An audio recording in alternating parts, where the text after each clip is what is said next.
na obokrata na bedru ye mo babbo so tewtew no a wo hwa say ya the new republic wa say mijo so ye nkran hey mijo abna da bi mantini ye CJ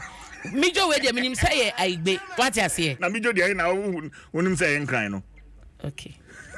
the new republic da obokrata kita me wo ha CJ me de wo kwa ne fe to so me yensa CJ woni masam kese bi e da ha ye ntie o say ye te oman yi mu a yeti ha nyina no na 2018 national intelligence leadership no na omma kwakoto yesi device bi no yede ase yede senka wo ha ya wudi nkomo no ne yede tracking nkomo a wudi wo phone so be wo location nyina no na sa machine no track na 2018 enomo ekokoto ya edin no nse we no ye fe no international mobile subscriber identity catcher IMSI catcher eno ene edin no na mo chese ye de $3 million ene kwakokra sa nyema ya chese ye de ababedro manima akomo de be eavesdropping ye de be hwehwe ankrofon komo abeti nkrofon komo me no we kasa ya bo futuro enti sa $3 million na o man no de kwakoto sa machine ne catcher ne de babedro mayimu a ewo national intelligence wonom no sige to date egusugu hodma emfaso bia maso am man no ai na eno ene de bokrata yi ebo ho amane ese wo mo ensaka na enkita wodie ene ade mu no ena chese APP ba wo mo chese national security and a kofa side device by in 2018 2019 2020 and some point 2020 general election ama 4 years krompa sambe county be say 6 years ni asa eye kache wo mo de ba ye eno eguso ho no ma sige yes it is so unused ewo national signal bureau ho no ma ewo sa ensembisa ekoso na ehwehwemu eba na mo chese ne procurement no National Signals Bureau Director ye papa General Kwabena Dubuahin, National Investigative Bureau Director General Atobra Kweku, and na NSB Director of Operations Benjamin Ansa. Wamo eni mpanyefo a wamo HSA, wamo account bia, wamo na iba no procurement na HSA. Da boka temu asem na meka no. Or say it is said they have been influenced by Gabi Asare Ochidako, a powerful cousin to then President Nana Addo Akufo-Addo. Enti ono na influence as a ton idea no edman penyefo yi musa ba na sa na bia obekire emfaso wo mu ne die ntia wo so mo de sa ne ma no eba eno mo so kwakra ede baye na eno na wo mo eche se edididi mu a ede aba be wie ha se ya yede na ne mu no enti se ne de oman ni nyina no yes actual value sa anyama na kacha yo mo de baye no sa wo kan the actual value sika potiana eye deserved na wo se no ne de to a na eye 300,000 Ghana cedis ana ye koto ni saying 3 million ene ye koto no $3 million internet I work dollars ye 300,000 ena ahwiri akọ 3 million no enti je wo ye calculation na 3 million wo yi 300,000 free ma beka he 2.7 me boa na krata no ankyere ni nti a saa niam egusugu dem a ebo mfuturo say enti we no say oma anyo operation ankasa oma mfa nya adwuma enti na say ahwehwemu koso ye say we no Israel fo bi na ye supply no Israel ya enim de akoso Israel yi omo no mo ye supply no kire say supplier na wode ba ne de till date no mo kire say ni identity no undisclosed undisclosed ntino eno eni asem kese a eda ho no ma CJ te sia ya kase yi ye gusu bobo ho sa $3 million ne de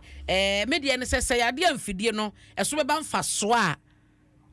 e wose ye hwe na se betumi cause once yenya to de yentumi hwe ma ne nse wo cheman o se ye hwe mense na se e betumi aboa ye security amoma di omudwuma na se minister of interior na se defense baby e betumi aboa no wo mo emeke but sika ne de so mo chese asa ye de bia to so ye inflated ne de e wo se ehwehwemu enkoso da bokata yi eka ho asem e wo ha na sige eno achi no ma memfa wo enko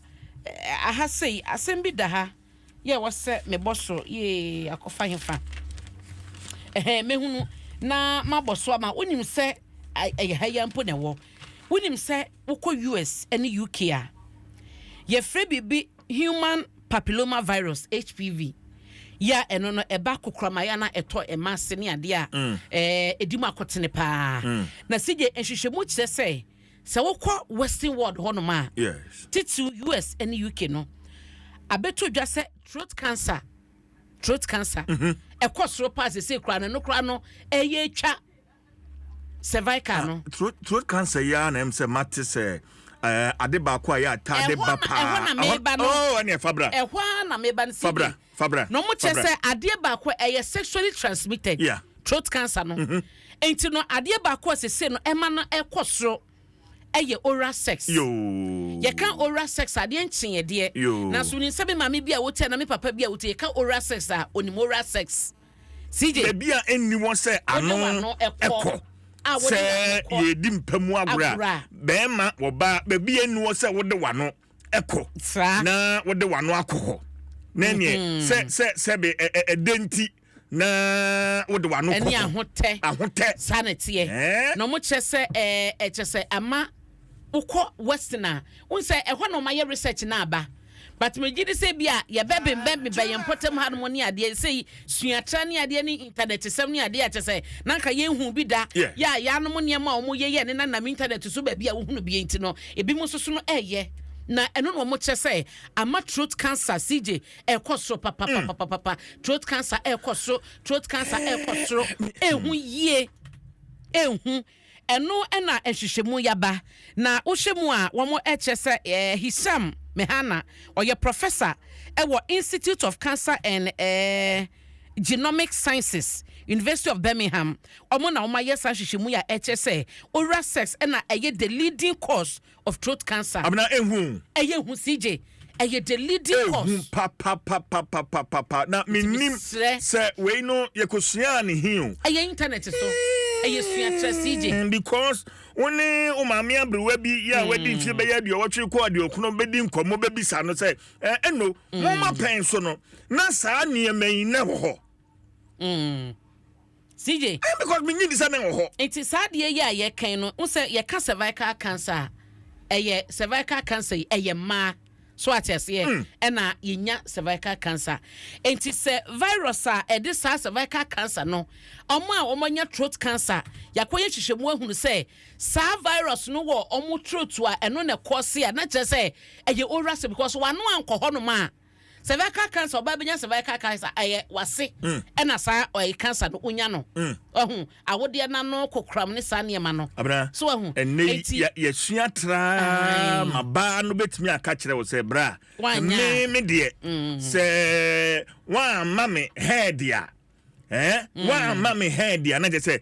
debi when nti wonya guy we so free hin na beto wonya guy efree hin na beto mu CJ nti se yo se ho yo se nyew na kwabna ne konu nkoto gani eye CJ na meche sade enchie but ye kan no wo wunim ye ka ho asem sayade a wo ye bi na wunyanya sansunsanso na ene ya put your stop to it sayade a wo ye bi titu mema no so atese abna yanti ase se wani betimi age won pamu a won fa saa hono enka ho saa ndije bia wo pe no wani betimi age won sa betimi aka wa bra won ko won dabi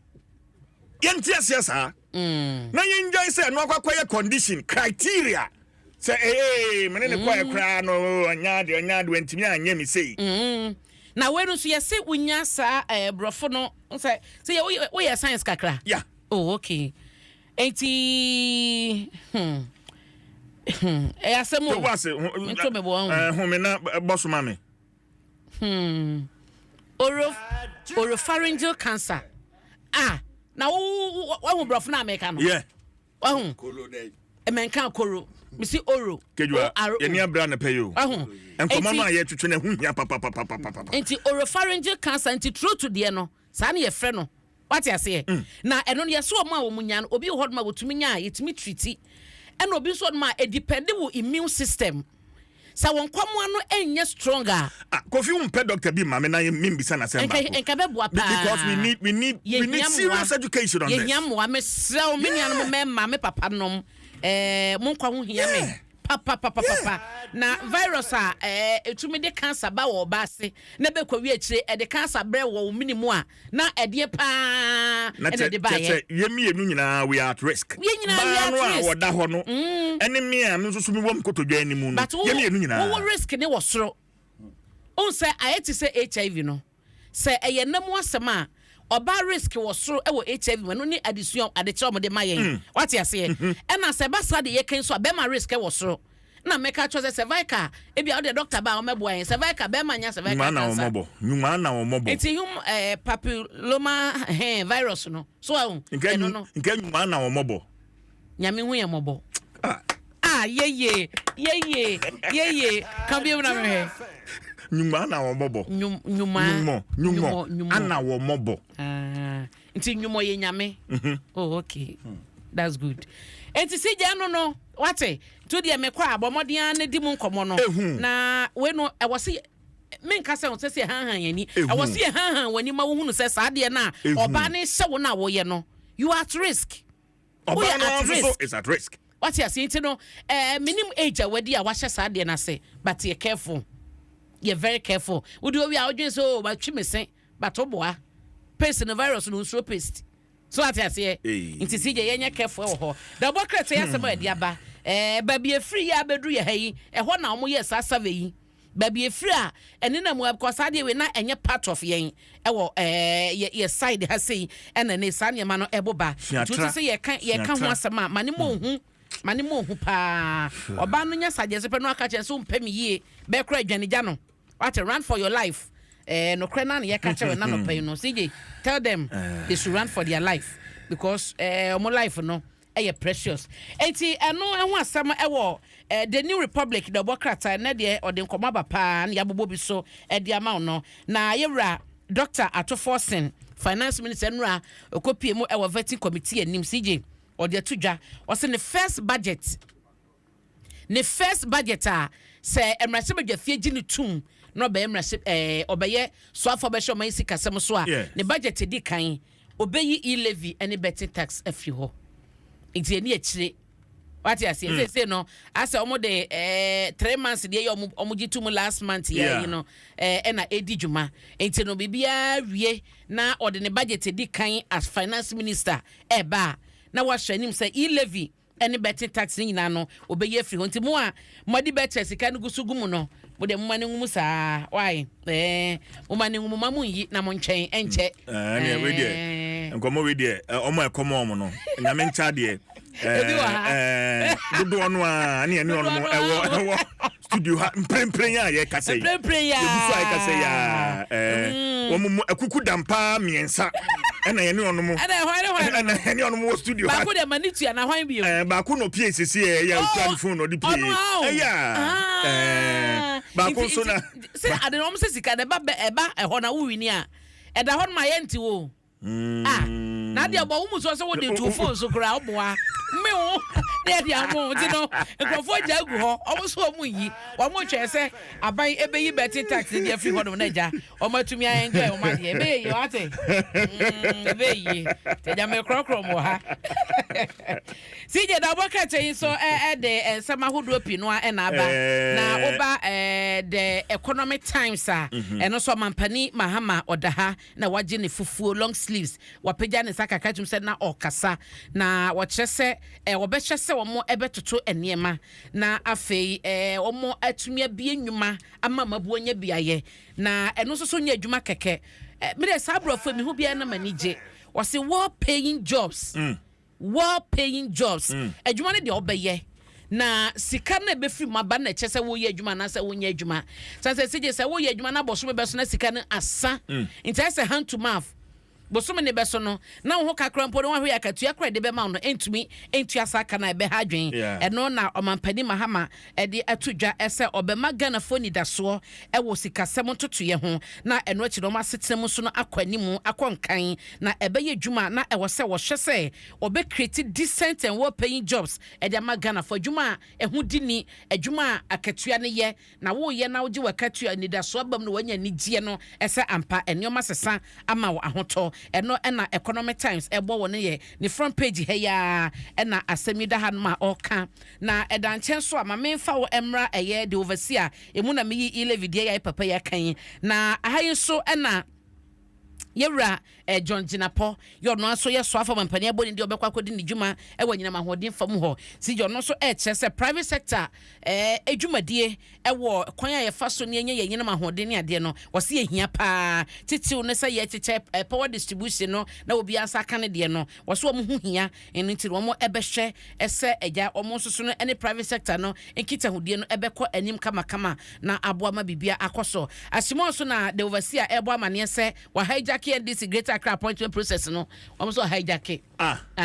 Chairman Ashimo Chairman Ashimo ne woda ha ne foni so de ani da ho papa e ho asem e woda bokata ne fa eto so wa hijack appointment no NDC Greater Accra appointment no na wo say e tension a shase krompo eba e wo Greater Accra branch ha say NDC emu sansa regional chairman yewra ni Ashimo e na mo de sobo ebo no e say regional executives ni bi any council of elders ni bi won appointment process no ase wa you ma to nchen wa you ma to nchen e na chese ono no de ono beka na ye fine na de ono no pe no e na wo ye na omo chese bebre no ano e na abo na chi esa se omo chese consultation process no ene se de ho hye etie no ono akasa na se ofa ni nyina de to no ho so a enye sa na wo se ekoba nti de bokete ebo ho amane me pacho wonsaka de overseer de bokata no na wakenkan bi amame na sije mame fa wo enko Ghanaian Times mu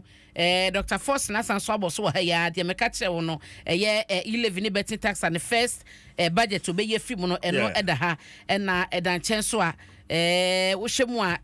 yewra brighter pia wono aso emfoni dada obokata ye nim hasen na proposals a yakọ awofo honom ye senior high school eka ebi yakọ da omoso no ochese wo sempanyefo ya hye no mutietia break no achi so no seje wonsa ban yi ka se omoba free senior high school no omba extend ama private schools ni nyina so no abeka ho na ochese enye feasible yewra brighter pia sisa asem na NDC eka ye in opposition ne o mababa mu no osabeye din se betumi aye adwuma eno so de bokata yi eka ho asem e wo ha ye hwe daily graphic ene de e wo ha chese dodo no a siye ya bobobo so a eno mo chese new year school so ene na ye bie we ye de toso aduoso ensia bo ho amane e wo ne fa etoso aduonu na private participation no ECG ye Regina Paul asanso aka ho asem e wo daily graphic anim ha chese eno a ne amane ahodo a de bokata e de aboba eso bi na mabobo ama ono tido ensem a etwago ye de bokata e de ba ye dodo na e ye nra vetia ekoso na omo eka ho asem omampani so gina wagina ne ensidi a wasie eso besha so beta corruption ani breso pa dwimu de ketase kankan ne proye no si jo se na ni abre obetaka ama oman no anya ahoto no so da bokata yi aka ho asem na mabobo bi so de ama wo ha no ti CJ na megina so na de ba ni nyina no media si wo Hawaii